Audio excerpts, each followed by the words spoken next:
एक बार शंकराचार्य समझा, एक बार शंकराचार्य और एक मंडन मिश्री समझा, शंकराचार्य और मंडन मिश्री एक मध्य में किसी विषय को लेकर उनका बहस चल रहा था, बहस छिड़ा हुआ था। दोनों अपने अपने तर्कों पर अडिग थे, कोई हार मानने के लिए तैयार नहीं था सर। आखिर तय हुआ कि दोनों परस्पर शास्त्रार्थ करें और जिससे अकाट्य सिद्ध हो जाए वही विजेता हो गया। अगर अकाट्य सिद्ध हो गया है वही विजेता हो जाएगा। दोनों के बीच 16 दिन तक शास्त्रार्थ चला सर। दोनों का 16 दिन तक शास्त्रार्थ चला। निर्णायक थी उसकी मंडन मिश्र की औरत, उसकी औरत, हाँ वो जज थी और विदुषी उसका नाम था सर, पत्नी थी उनकी। हार जीत का निर्णय नहीं हो पा रहा था, बहुत दिन चला, क्योंकि दोनों एक से एक बढ़कर तर्क दे रहे थे।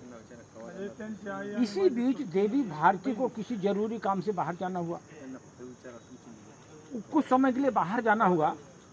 जाने के पूर्व उन्होंने दोनों विद्वानों को गले में माला डाल दी और डालते हुए कहा कि मेरी अनुपस्थिति में ये मालाएं ही काम करेंगी। उनके जाने के बाद शास्त्रार्थ यथावत चलता रहेगा, वो माला ही जजमेंट करेंगी। कुछ समय बाद देवी भारती लौटी। उन्होंने दोनों को बारी बारी से देखा तो आज शंकराचार्य को विजेता घोषित कर दिया। अपने पति को हरा दिया। ऐसा हुआ सर।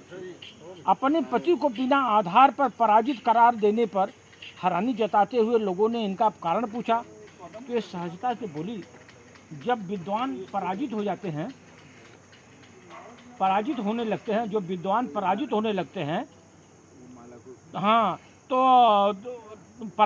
लगते हैं तो उनको कमज़ोर मानकर क्रोधित होने लगते हैं, माने अपने को कमज़ोर मानकर क्रोधित होने लगते हैं।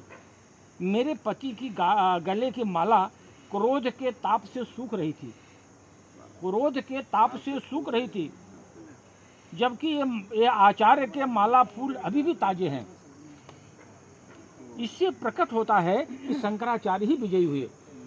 समझे सर। किसी कठिन लक्ष्य को प्राप्त करने के लिए बुद्धि और धैर्य की आवश्यकता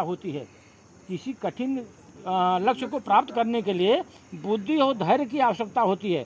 क्योंकि आसानी से ये प्राप्त नहीं होता, मनुष्य को ये बुद्धि और धैर्य आसानी से प्राप्त नहीं होता।